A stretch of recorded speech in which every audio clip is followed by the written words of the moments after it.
الحمد للہ الحمد للہ رب العالمین ارحم الراحمین الذی ارسل حبیبہ رحمۃ للعالمین والصلاة والسلام علی خاتم الانبیاء والمرسلین وعلى آلہ وأصحابہ وآبائہ وأزواجہ وعطرتہ وجمیع امتہ وأہل سنتہ اجمعین اما بعد فاعوذ باللہ من الشیطان الرجیم بسم اللہ الرحمن الرحیم یا ایہا الذین آمنوا استجیبوا للہ وللرسول اذا دعاکم صدق اللہ مولانا العظیم ان اللہ وملائکتہ یصلون علی النبی یا ایہا الذین آمنوا صلوا علیہ وسلموا تسلیما الصلاة والسلام عليك يا سيدي يا رسول الله وعلى آلك وأصحابك يا حبيب الله الصلاة والسلام عليك يا سيدي يا رحمة للعالمين وعلى آلك وأصحابك يا شفيع المذنبين.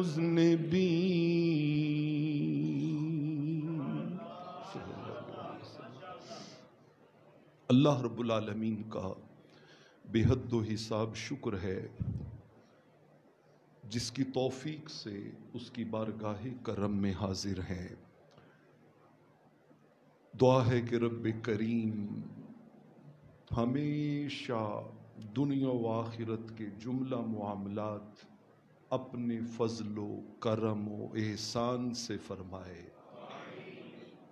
اور بروز قیامت بھی ہمیں اپنی چادر رحمت اور چادر کرم کی خیرات نصیب فرمائے.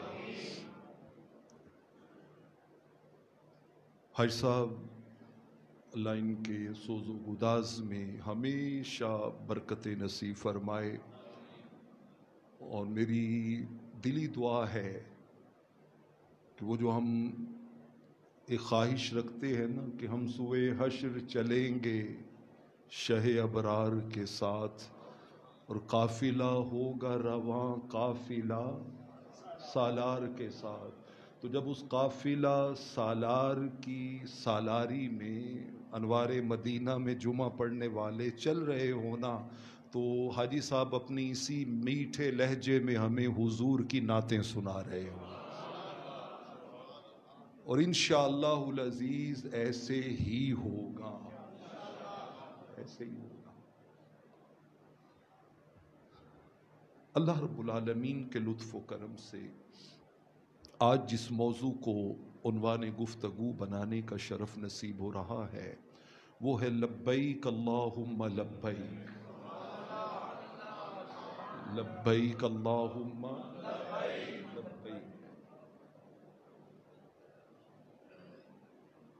ان لفظوں میں کیا مٹھاس ہے، کیا حلاوت ہے، کیا شیرینی ہے. اگر ہمارے دل اور ہماری روحیں اس کو چکھ لینا تو آپ یقین جانیے آپ کی زندگی کا یہ ظاہری سکون و اطمینان لٹ جائے اور آپ کہیں کہ اب اس وقت تک چین نہیں ہے جب تک نگاہیں اللہ کے گھر کو دیکھ کر یہ نغمہ گا نہیں لیتی، یہ کیف و مستی بھرا ترانہ آلاپ نہیں لیتی. کیا معنی ہوتا ہے؟ لبیک اللہم لبیک، اے اللہ میں حاضر ہوں، اے اللہ میں حاضر ہوں۔ زہے مقدر حضور حق سے سلام آیا، پیام آیا، جھکاؤ نظریں۔ میں پورا بعد میں کرتا ہوں، پہلے آپ کو بتاتا ہوں۔ اللہ کے گھر میں بیٹھ کے کہہ رہا ہوں کہ ہم نماز جمعہ کے بعد جو صلاۃ و سلام پڑھتے ہیں اور اس کے اختتام پہ جو دعا مانگتے ہیں، اللہ وحدہ لا شریک کی قسم وہ دعا اللہ کی بارگاہ میں قبول ہی قبول ہوتی ہے۔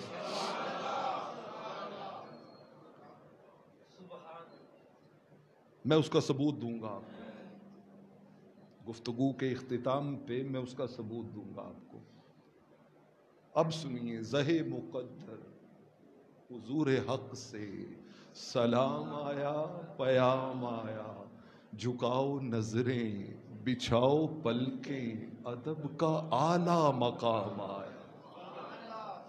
یہ کون سر پر کفن لپیٹے چلا ہے الفت کے راستوں پر، فرشتے حیرت سے تک رہے ہیں، یہ کون ذی احترام آیا۔ اور فضا میں لبیک کی صدائیں ز فرش تا عرش گونجتی ہیں، ہر ایک قربان ہو رہا ہے، زباں پہ یہ کس کا نام آیا، یہ کس کا نام آیا۔ اچھا، لبیک کا معنی آپ جانتے ہیں کہ اس کا معنی جب کوئی آواز دے، آپ کو بلائے، آپ کو کسی کام کے کرنے کا حکم دے، کوئی آپ کو دعوت دے، تو آپ جواب میں کیا کہتے ہیں؟ لبیک، اے اللہ میں کیا ہوں، اے دعوت دینے والے میں کیا ہوں۔ لبیک کا مطلب ہوتا ہے حاضر، اور کا مطلب ہوتا ہے تیری بارگاہ، تیری اس پکار پر۔ تو یہ دو لفظ ہیں، لبیک علیحدہ ہے اور کا علیحدہ ہے۔ تو لبیک کا معنی ہے اے اللہ میں تیری بارگاہ میں کیا ہوں۔ میں ایک معنی اور آپ کے سامنے رکھتا ہوں، ویسے تو اس کے بہت سے معنی ہیں۔ یہ جو ترانہ حجاج کرام پڑھتے ہیں نا، لبیک اللہم لبیک لا شریک لک لبیک ان الحمد والنعمت لک والملک لا شریک لک، یہ جو ترانہ ہے اس کو اصطلاح میں تلبیہ کہتے ہیں۔ لبیک پڑھنے کو کیا کہتے ہیں؟ تلبیہ، کہ لبیک اللہم لبیک پڑھنا۔ تو ویسے تو اس تلبیہ کے بہت سے اسرار و رموز ہیں، لیکن میں صرف اس میں سے ایک عرض کرتا ہوں۔ ایک معنی تو آپ نے بتایا کہ اس کا معنی ہے کہ اے اللہ میں حاضر ہوں۔ ایک اس کا معنی ہے ائمہ لغت نے بیان کیا، عربی زبان میں وہ ماں جو اپنی اولاد سے بے پناہ محبت کرے، بے پناہ محبت تو ہر ماں اپنی اولاد سے کرتی ہے، ہر ماں اپنی اولاد پہ اپنی جان چھڑکتی ہے۔ انسان تو انسان ہے، میں ایک کلپ دیکھ رہا تھا، ادھر سے شیر بھاگ رہا ہے، سامنے ہرن کا بچہ کھڑا ہوا ہے چھوٹا سا، اور ادھر سے شیر جو ہے وہ بھاگا ہے اس کو دبوچنے کے لیے، اور ادھر اس ہرن کے بچے کی ماں ہرنی کھڑی ہوئی ہے۔ وہ بجلی کسی تیزی سے بھاگ کے نا تو شیر کے سامنے کھڑی ہو گئی ہے، اور وہاں کھڑی ہو گئی ہے، پتہ ہے یقینی ڈیتھ ہے، یقینی موت ہے، اور اس نے گویا وہاں کھڑے ہو کے شیر کو دعوت دی ہے کہ میرے بچے کو جانے دے، مجھے کھا لے، مجھے کھا لے۔ اور شیر آتا ہے اسے دبوچ کے، بچہ اس کا بچ کے بھاگ جاتا ہے۔ یہ جانوروں کی ماں ہے، بابا انسانوں کی ماں تو پھر اشرف المخلوقات ہے نا، وہ تو بہت پیار کرتی ہے، وہ تو بہت پیار کرتی ہے۔ لیکن عربی زبان میں وہ ماں جو ماؤں میں پیار کے اظہار میں بھی غیر معمولی اظہار کرے، وہ اظہار بھی کرے اس پیار کا، اس ماں کو عربی میں کہتے ہیں امرأۃ لبۃ، کہ یار یہ ماں تو لبۃ ہے، غیر معمولی پیار کرنے والی ماں ہے۔ ائمہ لغت نے جب یہ معنی بیان کیا نا تو ہمارے بزرگوں نے اس سے ایک معنی یہ بھی لیا کہ لبیک اللہم لبیک کا ایک معنی یہ بھی ہوتا ہے کہ اے اللہ، جیسے وہ ماں اپنی اولاد سے غیر معمولی پیار کرتی ہے نا، میں اسی طرح غیر معمولی محبت اور غیر معمولی پیار کسی اور سے نہیں کرتا، مولا تجھ سے کرتا۔ اے اللہ میں تجھ سے پیار کرتا ہوں، میں تجھ سے محبت کرتا ہوں۔ اچھا ایک لبیک دانا ساتھ ہی اور عرض کر دوں، یہ لفظ بنا ہے مل بایتن سے، لغت کی بات، تھوڑی علم کی بات ہوتی ثقیل ہے لیکن اس کا نتیجہ بڑا لطیف ہوتا ہے، اس میں بڑی لطافت، بڑی اس میں انسان کے لیے کیف کی بات ہوتی ہے۔ مل بایتن کا مطلب ہوتا ہے دو بندوں کے درمیان ایسا تعلق کہ ان دونوں کا راز راز نہ رہے۔ ہوتے نا بعض دوست ایسے ہوتے ہیں، بعض بھائی ایسے ہوتے ہیں، بعض بہنیں ایسی ہوتی ہیں کہ آپ کا ان کے ساتھ اس طرح کا تعلق ہوتا ہے کہ وہ آپ کا ہر راز جانتا ہے اور آپ اس کا ہر راز جانتے ہیں۔ اتنی کلوزنس ہوتی ہے، اتنے ایک دوسرے کے قریب ہوتے ہیں، اتنے ایک دوسرے کے سنسیئر ہوتے ہیں، اس کو عربی زبان میں مل بایتن کہتے ہیں۔ تو اس کا ایک معنی علماء نے یہ بھی بیان کیا کہ اس کا معنی جب آپ کہتے ہیں نا لبیک اللہم لبیک، تو اس کا معنی ہوتا ہے اللہ میرے سارے راز تو جانتا ہے، اپنے کچھ راز تو مجھے بھی بتا دینا۔ اے اللہ اپنے کچھ راز مجھے بھی تو بتا دینا۔ میں آپ کو اس میں سے ایک چھوٹا سا راز بتاتا ہوں۔ جب اللہ کسی بندے پہ راضی ہو کے اسے اپنے راز بتاتا ہے نا، تو آپ کسی اللہ والے کی جب قبر پہ جاتے ہیں تو خدا کی قسم آپ مزار نہیں دیکھتے، صاحب مزار کو دیکھتے ہیں۔ جو راز والے ہوتے ہیں نا، وہ جب حضور داتا گنج بخش علیہ الرحمہ کے مزار پہ جاتے ہیں تو انہیں صرف وہ قبر نہیں نظر آتی بلکہ اندر قبر والا بھی دکھائی دیتا۔ کوئی کہے اتنی بڑی بات نوری صاحب آپ نے کس بنیاد پہ کر دی؟ میں نے صحیح بخاری کی بنیاد پہ کی ہے۔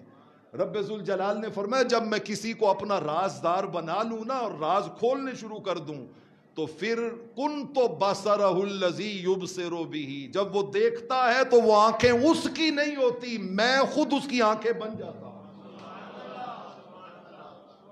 تو لبیک اللہم لبیک کا معنی اللہ آپ کو زندگی میں ایک بار نہیں 70 بار یہ کہنے کا شرف حرمین میں نصیب کرے، واہ نصیب کرے۔ کہیں نا تو اس وقت یہ ایک نیت جب کریں کہ یا اللہ میں حاضر ہوں، تو ساتھ میں یہ بھی کہیں یا اللہ میرے سارے راز تو جانتا ہے، اپنا کوئی راز تو مجھے بھی بتا دینا، کوئی راز تو مجھے بھی تو بتا دینا۔ تو لبیک اللہم لبیک کا ایک معنی یہ بھی ہوتا ہے۔ میں نے سورہ انفال کی آیت نمبر 24 تلاوت کی ہے، تھوڑی سی روشنی اس آیت کی تفسیر پہ، اور پھر اس کے بعد میں کلام آپ پیغام کی طرف لے کے جانا چاہوں گا۔ اللہ رب العالمین نے اس آیہ مقدسہ میں ارشاد فرمایا یا ایھا الذین آمنوا، کلمہ پڑھنے والے کے لیے اس سے بڑا الرٹ کوئی نہیں ہے۔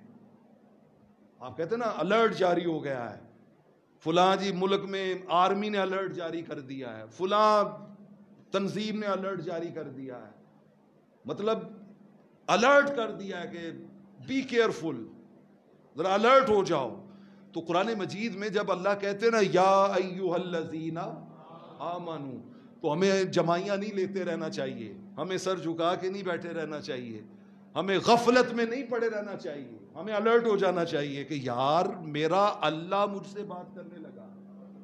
علاقے کا ایس ایچ او مجھے کہے او اعظم، تو میرے ہاتھ پیر کانپنے لگے اور میں کہوں جی جی جی جی جی جی جی جی سر، اور میرا رب مجھے کہے یا ایھا الذین آمنوا، اور میرے کان پہ چوب بھی نہ ری کہ کہاں کا ایمان ہے، کہاں کا یقین ہے، کہاں کا یہ اسلام پہ کامل توکل اور بھروسہ ہے۔ رب ذوالجلال ہمیں الرٹ کرتے یا ایھا الذین آمنوا، جی مالک حاضر ہیں، کیا حکم ہے، تو خالق بھی ہے، مالک بھی ہے، رازق بھی ہے، ہم سانس سانس میں تیرے محتاج، آن آن میں تیرے محتاج، لمحے لمحے میں تیرے محتاج، کام کام میں تیرے محتاج۔ مالک کیا حکم ہے؟ فرمایا استجیبوا للہ وللرسول اذا دعاکم، جب میں بلاؤں نا تو فوراً لبیک کہا کرو، جب میں بلاؤں تو فوراً لبیک کہا کرو۔ باری تعالیٰ جب تو بلائے گا تو ہمیں سنائی دے گا؟ کہا نہیں، تمہارے کانوں میں میری آواز سننے کی طاقت نہیں ہے، تو یا اللہ پھر ہم لبیک کب کہیں؟ میں آپ کو قرآن کا معنی سمجھا رہا ہوں۔ رب نے کہا جب میرا مصطفیٰ تمہیں بلائے نا تو سمجھ لینا اس نے نہیں بلایا، میں نے بلایا، اس نے نہیں بلایا۔ میں نے بلایا. میں اللہ کی دی ہوئی توفیق سے بڑی عاجزی سے اس بات کا چیلنج کر رہا ہوں کہ ہمارے معاشرے میں بد نصیبیوں نے قرآن کے نام پر لوگوں کے سینوں سے قرآن کا نور نکال دیا. ایمان کے نام پر لوگوں کے دلوں سے ایمان کے چراغ گل کر دیے. توحید کے نام پر لوگوں کو بے ادب اور گستاخ بنا دیا اور کہا خدا سے رسول کو جوڑو نہیں, خدا کو رسول سے ملاؤ نہیں, خدا اور رسول کی اکٹھی بات نہ کرو, شرک ہو جاتا ہے, شرک ہو جاتا ہے. او بابا, آپ تو یہ کہہ رہے ہیں, رب کو کیا کہیں گے جو رب نبی کو بلا کے اپنے مرتبے پہ کھڑا کر کے کہتا ہے محبوب بلا تو, کہوں گا اس نے نہیں بلایا میں نے بلایا, اس نے نہیں بلایا میں نے بلایا. آپ کہیں کہ اعظم صاحب آپ نے یہ اس کی تفسیر کی ہے نا. نہیں بابا, تفسیر نہیں کی میں نے, صحیح بخاری کی ایک حدیث کی بنیاد پہ بات کی ہے. مسجد نبوی ہے, حضرت ابو سعید بن المعلیٰ ہیں, نماز پڑھ رہے ہیں. نماز میری اور آپ جیسی نماز نہیں ہے کہ خیالات بھٹک رہے, نہیں. جب وہ کہتے تھے نا ایاک نعبد و ایاک نستعین, تو انہیں پتا ہوتا تھا اس کا معنی کیا ہے. جب وہ کہتے تھے نا الحمدللہ رب العالمین, تو انہیں پتا ہوتا تھا اس کا معنی کیا ہے. نماز پڑھ رہے ہیں, اور جب آپ نماز کی نیت کیا کرتے ہیں تو کیا کہتے ہیں, 4 رکعت نماز, 2 رکعت نماز, 3 رکعت نماز, عبادت کس کی؟ معاذ اللہ, ہم یہ تو نہیں نا کہتے عبادت رسول اللہ کی. اللہ کے سوا کسی اور کی عبادت حرام ہے. عبادت کس کی ہوتی ہے؟ ایاک نعبد. اس کا معنی کیا ہے کہ اے اللہ ہم صرف اور صرف تیری عبادت کرتے ہیں. لا معبود الا اللہ, اللہ کے سوا کائنات میں کوئی عبادت کے لائق نہیں ہے. وہی معبود حقیقی برحق وحدہ لا شریک ہے. وہ نماز حضرت ابو سعید بن المعلیٰ پڑھ رہے ہیں. حضرت رحمت کونین صلی اللہ علیہ وسلم پاس سے گزرے ہیں, اور گزرتے گزرتے کہا یا ابا سعید تعال. ابو سعید ذرا گل تو سنی, ابو سعید ذرا بات تو سننا, بات گل تو سننا. حضرت ابو سعید رضی اللہ تعالی عنہ کہتے ہیں میں اب سوچ میں پڑ گیا کیا کروں. آقا علیہ السلام نے بلا لیا, میں تو نماز پڑھ رہا ہوں. کہتے میں نے تیزی سے نماز مکمل کی اور رحمت کونین کی بارگاہ میں حاضر ہو گیا. نماز پڑھ رہے تھے خدا کے لیے, تیزی کر رہے تھے مصطفیٰ کے لیے, اس کو تیزی سے کمپلیٹ کر رہے تھے حضور کے لیے. اب جب نماز کہتے ہیں مکمل کر کے گیا نا, تو آقا علیہ الصلوۃ والسلام نے اسپیسیفک بالکل to the point, pinpoint کر کے کوشچن کیا. فرمایا ما منعک ان تجیبنی, اور دوسری روایت میں ما منعک ان تجیانی. اے ابو سعید میں نے تمہیں بلایا تھا, آنے سے کس چیز نے روکا ہے, کیوں لیٹ آئے ہو؟ اور دوسری روایت میں ابو سعید میں نے بلایا تھا, جواب دینے سے کس چیز نے روکا تھا؟ تو نے میرے بلانے میں فوراً یا رسول اللہ کیوں نہیں کہا, جی جی میں حاضر ہوں کیوں نہیں کہا؟ حضرت ابو سعید عرض کرتے کن تو اسلی یا رسول اللہ, آقا جی میں نماز پڑھ رہا تھا. ذرا آقا کا اس پہ تبصرہ سنیے. فرمایا جس کی نماز پڑھ رہے تھے اس نے آرڈر کیا دے رکھا ہے یہ پتہ نہیں تھا. جس رب کی, جس اللہ کی نماز پڑھ رہے تھے, اما سمیت قول اللہ, اس اللہ کے حکم کو تم نے نہیں سنا ہوا؟ کہتے میں نے اس کی حضور کیا حکم ہے؟ تو حضور نے سورہ انفال کی آیت نمبر 24 پڑھی, یا ایھا الذین آمنوا استجیبوا للہ وللرسول اذا دعاکم. اے ایمان والو جب میرا مصطفیٰ بلا لینا تو پھر عبادت وہ نہیں رہتی, وہ سب کچھ چھوڑ کے اس کو لبیک کہنا عبادت بن جاتا.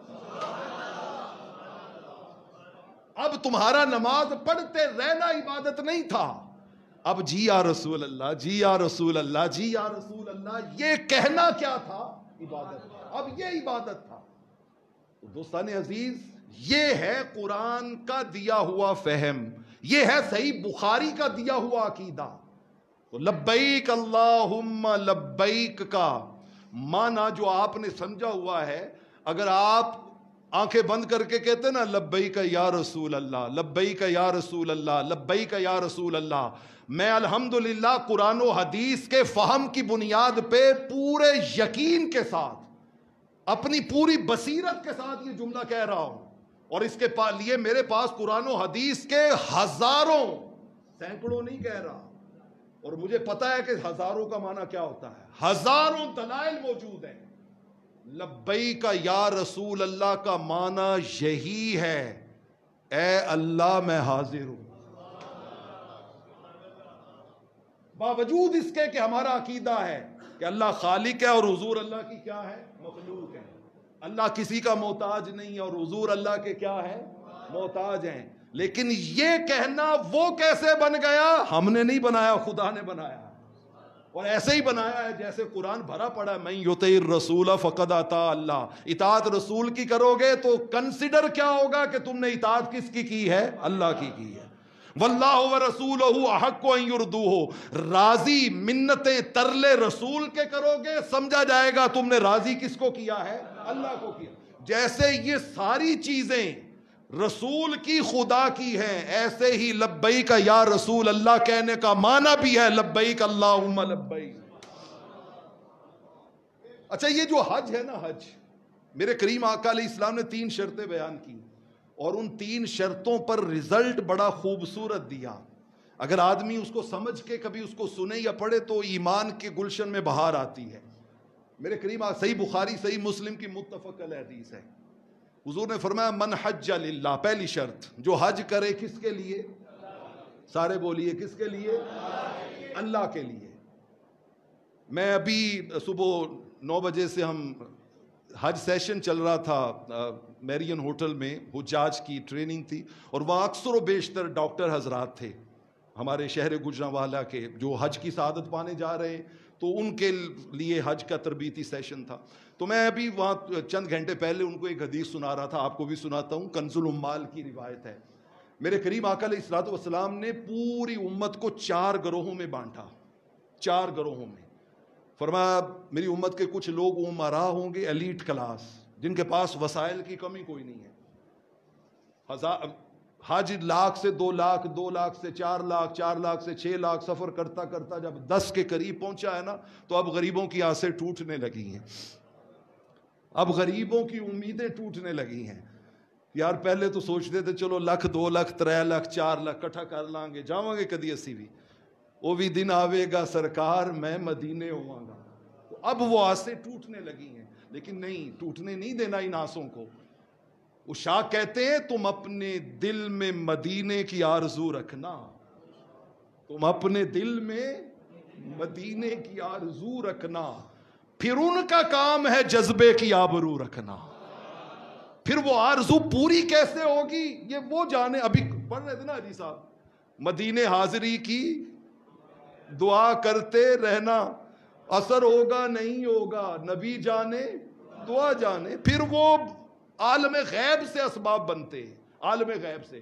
تو آقا نے پوری امت کو 4 گروپ میں بانٹا، امراء، متوسط طبقہ، غرباء اور مذہبی طبقہ، اس کو الگ سے ایک گروپ کی صورت پہ رکھا۔ فرمایا ایک زمانہ آئے گا امیر لوگ حج کریں گے پکنک کے لیے۔ کس کے لیے؟ سیر سپاٹے کے لیے، سیر و سیاحت کے لیے۔ وہ آ کے یہی بتائیں گے یار جس ہوٹل جیسی ٹھہرے سن 50 ڈشاں ہوندیاں سن بوفے چ، بریڈ ہمارا بریک فاسٹ بھی بوفے والا ہوتا تھا، لنچ بھی بوفے والا ہوتا تھا، وہ 5 سٹار تھا، وہ 7 سٹار تھا، وہ 4 سٹار تھا، لگژری بسیں تھی۔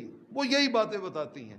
بابا حج ان باتوں کے بتانے کے لیے نہیں ہوتا، حج تو یہ بتانے کے لیے ہوتا ہے کہ یار میں ریاض الجنہ میں بیٹھا تھا، رو رو کے میرے ہوش چلے گئے، حضور کو منانے کے لیے میرے پاس لفظ نہیں تھے، پھر میری آنکھ لگی تو حضور نے یہ کرم کیا مجھ پہ، میرے کریم آقا نے یہ دیکھیں نا، اعلی حضرت نے آ کے لوگوں کو بتایا۔ انہوں نے کہا میں جب گیا تو ایک ہی خواہش تھی، آقا جی ہن تک نہیں جو جلوہ دکھایا ہن تے کرا دیو نا، تھوڑے بوئے تے آ گیا، تھوڑے بوئے تے آ گیا۔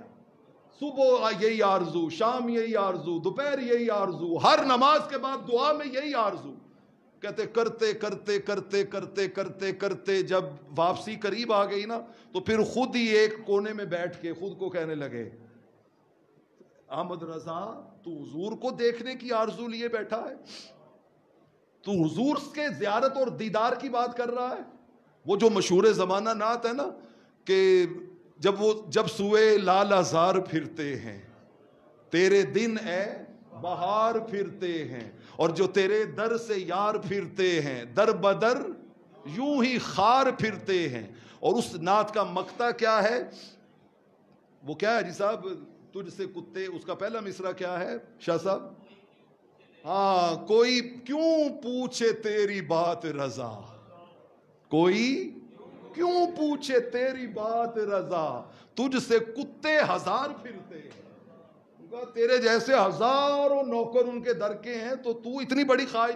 کہتے بس جب یہ شعر لکھا تو در پہ گیا تو رحمت کونین نے اپنا دیدار کروا دیا۔ حج تو یہ چیز ہے، لیکن فرمایا ایک زمانہ آئے گا عمرا پکنک کے لیے، سیر و سیاحت کے لیے، فرمایا متوسط طبقہ تجارت کے لیے حج کرے گا، غریب طبقہ وہاں بھیک مانگنے کے لیے حج پہ جائے گا کہ یار وہاں پہ بھیک بہت زیادہ ملتی ہے، اور فرمایا مذہبی طبقہ یہ حج کرے گا ریاکاری کے لیے، دکھلاوے کے لیے، شہرت کے لیے، کہ لوگ کہ مفتی صاحب 20ویں حج پہ گئے ہیں جی، علامہ صاحب 21ویں حج پہ گئے ہیں جی، ریاکاری کے لیے۔ لیکن اس بارگاہ میں حج کون سا قبول ہے؟ من حج للہ، جو کس کے لیے کیا جائے؟ اللہ کے لیے، پہلی شرط۔ دوسری شرط فرمایا ولم یرفس، اس میں نفسانی خواہشیں نہ ہو، نفسانی خواہشوں کا دروازہ بند ہو۔ تیسرا ولم یفسق، اس پورے سفر میں گناہ کوئی نہ ہو، بڑا کیئرفل ہو کہ بندہ وہ سفر مکمل کرے۔ اب جب یہ 3 شرطیں آ گئی نا، نمبر 1 اللہ کے لیے، نمبر 2 نفسانی خواہشوں سے بچنا، نمبر 3 گناہوں سے بچنا، فرمایا رجع کا یوم ولدتہ امہ، حاجی پلٹ کے آتا ہے نا تو گناہوں سے یوں پاک ہوتا ہے جیسے اس کی ماں نے اسے آج ہی پیدا کیا، پہلے گھنٹے کا بچہ جیسے گناہوں سے پاک ہوتا ہے، حاجی گناہوں سے اس طرح کیا ہو جاتا ہے؟ پاک ہو جاتا ہے۔ لیکن اگر حج کر کے واپس آئے تو بے نمازی گیا تھا، واپس آیا تو بے نمازی ہے، بد نگاہی کرتا تھا گیا تھا، آیا ہے تو وہی بد نگاہی ہے، لوگوں کے مال لوٹتا تھا گیا تھا، آیا ہے تو وہی لوٹ مار ہے۔ کھو کے کھائیے رج نہیں ہوندا، ننگا پنڈا کج نہیں ہوندا، حق مار کے مکے جائیے پینڈا ہوندا ہے حج نہیں ہوندا۔ وہ پینڈا کر کے آیا ہے، حج کر کے نہیں آیا۔ حج تو انسان کو ٹوٹل بدل کے رکھ دیتا ہے، ٹوٹل تبدیل۔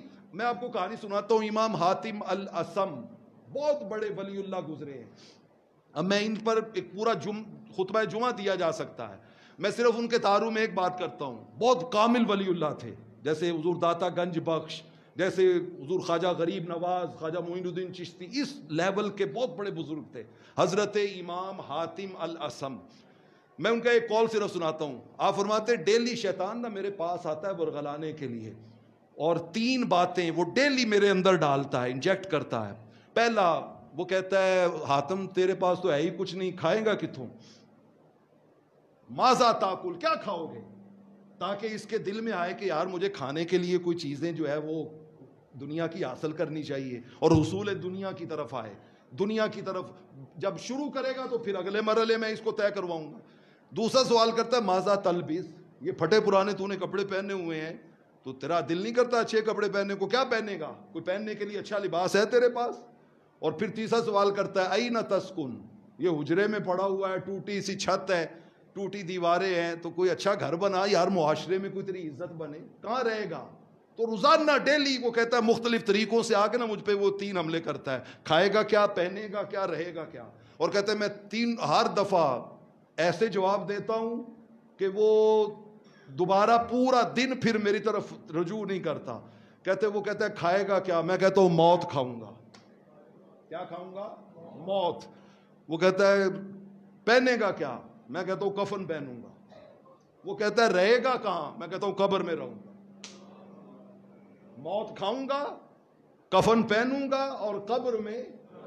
خدا کی قسم کامیاب زندگی کا یہ راز ہے، کامیاب زندگی کا یہ راز ہے کہ آپ اپنی زندگی کو اس بات پر بیس کریں کہ یہ فانی زندگی، ختم ہو جانے والی زندگی، فنا ہو جانے والی زندگی۔ اس سے مطلب یہ نہیں ہے کہ آپ دنیا کی سٹرگل چھوڑ دیں، کہنے کا مقصد یہ ہے کہ اپنی زندگی اللہ اور اس کے رسول کے حکم کے دائرے میں لے آئیں۔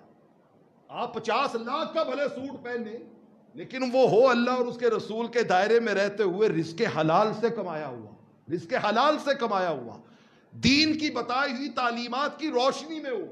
یہ حضرت امام حاتم علیہ السلام ایک دن بچوں کو لے کے بیٹھ گئے اور بچوں سے کہتے ہیں پتر میں حج تے نہ ٹر جاواں، تو سارے بچے نا اور بیٹیاں وہ کہتی ہیں ابا جی گھر میں پہلے ہی فاقے ہوتے ہیں، آپ حج پہ چلے گئے تو اب تو چلو پھر کوئی امید ہوتی ہے کہ ابو لے آئیں گے، ابو لے آئیں گے، اور دوسرے تیسرے چوتھے دن کچھ نہ کچھ آپ لے آتے ہیں، تو آپ حج پہ چلے گئے تو ہمارا پیچھے کیا بنے گا؟ حضرت حاتم سن کے خاموش ہو گئے۔ امام کشیری اسے اپنے الرسالہ الکشیریہ میں لائے، آپ خاموش ہو گئے۔ جو سب سے چھوٹی بیٹی تھی نا وہ ایک کونے میں بیٹھی تھی، اس نے کہا ابو جی ان سے یہ پوچھیں کہ پہلے ہمیں روٹی آپ کھلاتے ہیں یا اللہ کھلاتا ہے؟ ہمیں روٹی کون کھلاتا ہے؟ تو جو پہلے کھلاتا ہے وہ آپ چلے جائیں تو وہ پھر بھی وہ کھلاتا رہے گا۔ بیٹی کی دلیل میں وزن تھا۔ حضرت حاتم علیہ السلام کے چہرے پہ رونق آئی، انہوں نے کہا سنیے اپنی بہن کی بات، تمہاری بہن کیا کہہ رہی ہے، تم سب سے چھوٹی ہے۔ اب ان کے پاس جواب، انہوں نے کہا جی ٹھیک ہے، بہن نے بڑی وزنی دلیل دی، آپ چلے جائیں حج پہ۔ امام حاتم علیہ السلام حج پہ روانہ ہو گئے۔ اب وہ چھوٹی بیٹی جو تھی نا، جب باپ چلا گیا تو سارے بہن بھائیوں نے اسے گھیر لیا، اس نے کہا ہم نے اچھا بھلا ابو کو منا لیا تھا، ابو رک گئے تھے، تو نے کیسی بات کی، اب ابو کا گھر میں آئے گی، کہاں سے آئے گے کھانے کے لیے، فاقہ ہی فاقہ ہے۔ اس چھوٹی بیٹی نے مصلی بچھایا اور مصلی پہ بیٹھ کے اللہ کے حضور میں ایک ہی جملہ بولا، کہا یا اللہ جو تجھ پہ توکل اور بھروسہ کر لیں تو انہیں پھر ذلیل تو نہیں نہ کرتا۔ میں نے تیری ذات پہ بھروسہ کیا ہے، تیری ذات پہ توکل کر کے میں نے ایک بات اپنے باپ کی فیور میں کر دی ہے تو تو انہیں ذلیل تو نہیں نہ کرتا۔ مصلی پہ بیٹھی ہوئی اگلے دن علاقے کا گورنر گلی سے گزرا، اچانک اس کو شدید پیاس لگی۔ اب یہ سارا سسٹم آپریٹ کہاں سے ہوتا ہے؟ یہ عالم غیب سے ہوتا ہے۔ ان کے گھر کے سامنے اس گورنر کا آنا، اس جگہ پہ اسے پیاس کا لگنا، اس کے دل میں تمنا کا پیدا ہونا، یہ سسٹم اللہ کے کنٹرول میں، اللہ کے کنٹرول۔ اس نے کہا یار ان کا دروازہ کھٹکھٹاؤ، یہ جو قافلے میں پانی ہے وہ تو گرم ہو گیا ہے، ان کا دروازہ کھٹکھٹاؤ اور انہیں کو ٹھنڈا پانی دے۔ دروازہ کھٹکھٹایا گیا، ٹھنڈے پانی کا مشروب لایا گیا۔ اب اس مشروب میں رب نے لذت ایسی پیدا کر دی کہ اس گورنر نے زندگی میں کبھی اتنا لذیذ مشروب پیا ہی نہیں۔ اب جب بندہ خوش ہوتا ہے نا تو پھر اس کا دل کرتا ہے انعام دینے کو۔ آپ ہوٹل پہ جائیں تو جو بیرا آپ جو ویٹر آپ کی اچھی خدمت کرے نا تو آپ اس کو ٹپ بھی زیادہ دیتے ہیں خوش ہو کے۔ تو اس نے نا بڑا خوش نے کہا یار ایسا مشروب تو میں نے محلوں میں کبھی نہیں پیا، میں نے گورنر ہاؤس میں کبھی ایسا مشروب نہیں پیا۔ بڑا خوش ہوا، بڑی اس کو لذت ملی۔ اس نے ایک سونے کی بیلٹ پہنی ہوئی تھی، ایک بیلٹ اوپر سونا جڑا ہوا تھا، اس نے وہ اتار کے نا وہ ان کو دی، یہ میری طرف سے انعام ہے۔ اور ساتھ میں اپنے ساتھیوں سے کہا جس کا میرے ساتھ تعلق ہے نا وہ بھی ان کو کوئی نہ کوئی انعام ضرور دے۔ اب ہر وزیر ان کو دے رہا ہے، گھر میں سونا اتنا اکٹھا ہو گیا، اور بیٹی وہ جو چھوٹی تھی مصلی پہ بیٹھ کے دھاڑے مار مار کے رو رہی ہے۔ ماں نے کہا بیٹا یہ رونے کا مقام تو نہیں ہے نا، کیوں رو رہی ہو، دیکھو اللہ نے کتنی بڑی ہماری مدد کر دی ہے۔ تو وہ بیٹی آگے سے تڑپ کے اس نے ایک جملہ کہا، اور میں اسی پہ بات سمیٹنے جا رہا ہوں۔ اس نے کہا ماں میں اس بات پہ رو رہی ہوں، المخلوق المحتاج نظر الینا فاستغنینا وَكَيْفَ ظَنُّكُمْ بِاللَّهِ الْقَدِيرِ اِذَا كَانَ يُكْرِمُ عَلَيْنَا او کما کا۔ اس نے کہا ماں ایک مخلوق نے جو محتاج ہے وہ ہم پہ اس کو رحم آ گیا ہے تو اس نے یہ کچھ دے دیا ہے، تو اگر اس کو ہم پہ رحم آ جائے، اگر اس کو ہم پہ رحم آ جائے تو پھر کیا کچھ ہوگا، پھر کیا کچھ ہوگا۔ اللہ کے گھر میں بیٹھا ہوا ہوں، پچھلے جمعے خواب و خیال میں بھی نہیں تھا، خواب و خیال میں بھی نہیں تھا کہ اتنی جلدی بلاوا آ جائے گا۔ اور پچھلے جمعے جن دوستوں نے ہمارے ساتھ صلاۃ و سلام پڑھا تھا وہ کیفیتوں سے آگاہ ہے۔ خدا کی عزت کی قسم، رب ذوالجلال قرآن میں کہتا ہے میرے اوپر بھروسہ کر کے تو دیکھو، پھر میں تمہیں وہاں سے دیتا ہوں جہاں سے تمہارا گمان بھی نہیں ہوتا، تمہارے وہم و گمان میں بھی نہیں ہوتا۔ انہی پچھلے 2-3 دنوں میں رب ذوالجلال نے وہ کسی حج آپریٹر کے دل میں بات ڈالی، اس کو اچھی دیہڑی اس کی لگ گئی نا تو اس کا اچھا سلسلہ چل گیا، اللہ نے اس کے بزنس میں بہت زیادہ برکت ڈال دی، اللہ نے اس کے دل میں بات ڈالی۔ اس نے مجھے فون کر کے کہا نوری صاحب میں حجاج کی تربیت کے لیے آپ کو ساتھ حج پہ لے کے جا رہا ہوں۔ دوستان عزیز، اللہ کی عزت کی قسم، یہ صرف اعظم نوری کا معاملہ نہیں ہے، خدا کی قسم اس کائنات میں جو بھی اللہ کی ذات پہ کامل یقین اور بھروسہ کرتا ہے رب اس کی جھولی کبھی بھی خالی نہیں رہنے دیتا. اثر ہوگا نہیں ہوگا نبی جانے دعا جانے. منگتوں کا کام مانگنا ہوتا ہے. آپ سچے دل سے مانگنا شروع کریں. دعائیں پڑھنا اور ہے, دعائیں مانگنا اور ہے. پڑھنے میں کیفیت نہیں ہوتی, مانگنے میں کیفیت ہوتی ہے. سوز و گداز ہوتا ہے, آنسو ہوتے ہیں, دل کی رقت ہوتی ہے, جذبات کی خشیت ہوتی ہے, گناہوں کی ندامت ہوتی ہے. جب آپ مانگنے کی کیفیت میں انٹر ہوتے ہیں تو پھر اللہ اپنی عطاؤں کے دروازے کھول دیتا ہے. اللہ اپنی عطاؤں کے دروازے کھول دیتا ہے. میں الحمدللہ اگلے جمعۃ المبارک پر میرے مالک نے اگر مجھے یہ اذن دیا, دیکھیں نا کسی غفلت کی سزا کبھی کسی لمحے بھی مل سکتی ہے. یقین تو تبھی آتا ہے نا جب بندہ اس چیز کو حاصل کر لیتا ہے. اگر میرا کوئی گناہ میرے گرفت نہ اس کا سبب نہ بنا اور اللہ نے مجھے اپنے فضل و کرم کا معاملہ کیا اور اگلے جمعے پہ میں اس وقت میدان عرفات میں ہوا, تو میں انشاءاللہ انوار مدینہ کی اس مسجد میں بیٹھے ہوئے ہر بیٹے, ہر جوان, ہر بچے, ہر بوڑھے کے لیے یہ دعا ضرور کروں گا کہ باری تعالیٰ میرے ان سارے بھائیوں بہنوں کو اور جو نیٹ پہ ہمارے ساتھ شامل دعا ہے ان سب کو ایک بار نہیں زندگی میں بار بار یہاں پہ آنا نصیب فرمائے. اللہ آپ کی جھولیاں اپنی ایسی ہی عطاؤں سے مالا مال کرے. آمین. وآخر دعوانا الحمد.